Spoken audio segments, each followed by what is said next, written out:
बिस्मिल्लाहिर्रहमानिर्रहीम। अस्सलाम वालेकुम नाजरीन, मैं हूं आपका मेज़बान शाहिद अख्तरवान।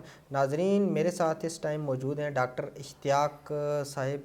इनसे जानते हैं कि जो ईस्ट एंड वेस्ट कॉलेज जो हरीपुर में बनाने का ख्याल इनको कैसे आया, और थोड़ी सी मैं नाजरीन ईस्ट एंड वेस्ट कॉलेज के बारे में आपको बताता हूं।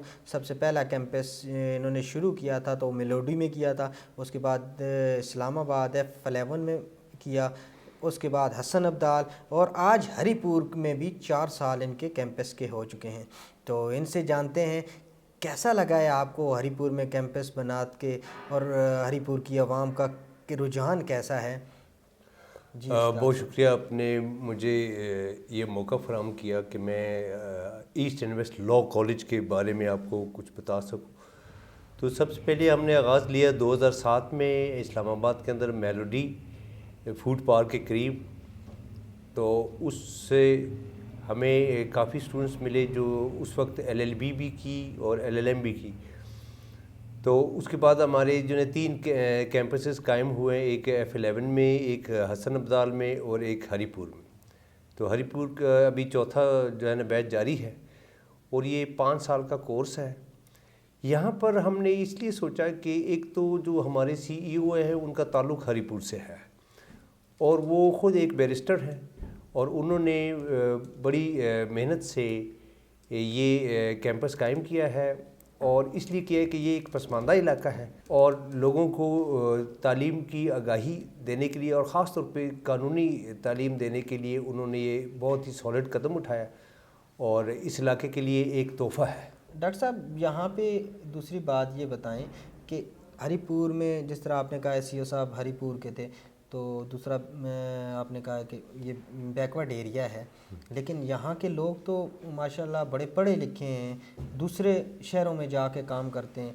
तो लॉ कॉलेज में आपको हरीपुर के कैंपस में किस तरह का रुझान मिला जुला सा है। और ये कि असल में चूँकि ये मेन हरीपुर शहर से थोड़ा सा हटके है, पड़ोस में हमारे कॉमर्स कॉलेज है, ये KTS है, खलाबट टाउनशिप स्कीम है। तो इसमें असल में लोगों को आगाही नहीं है, तो इसलिए लोग इस तरफ आ नहीं रहे। वरना यहाँ के जो लोग हैं उनके लिए ये कॉलेज बनाया गया कि वो कानून की तालीम लें और उससे लेकर न सिर्फ अपने आप को जो है एक इकोनॉमिक जोन में दाखिल करें, बल्कि लोगों की भी कानूनी तौर पर रहनुमाई कर सकें। लॉ तो किसी मुल्क के लिए भी बहुत अहम होता है, लॉ की एजुकेशन, क्योंकि ना सिर्फ वो बंदा खुद उसके अंदर अवेयरनेस आ जाती है अपनी फैमिली को, बल्कि पूरे इलाके पूरे माशरे के लिए वो बेहतर होता है। तो क्या समझते हैं पाकिस्तान में अभी भी इसके बारे में बहुत कम आगाही है?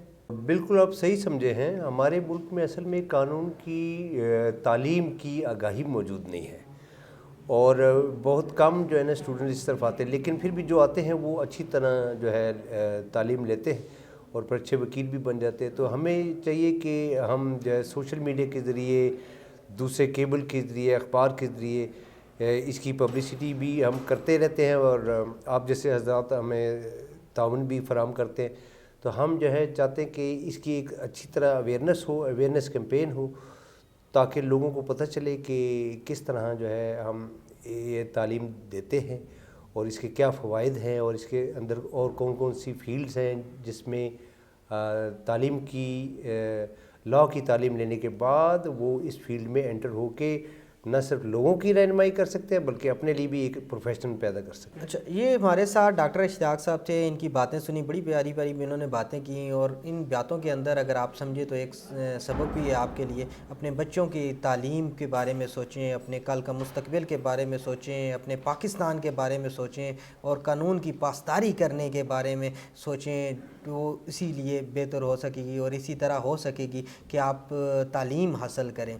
नाज़रीन, आपके हरीपुर के अंदर भी एक अच्छा इंस्टीट्यूट यहाँ पे कायम है, आप ज़रूर यहाँ पे विज़िट करें और विज़िट करने के बाद अपने बच्चों को एक रोशन मुस्तकबिल के लिए यहाँ पे उनकी एजुकेशन के बारे में सोचें। नाज़रीन, अगले प्रोग्राम तक के लिए अपने मेज़बान शाहिद अख्तरवान को दें इजाज़त। अल्लाह निगहबान।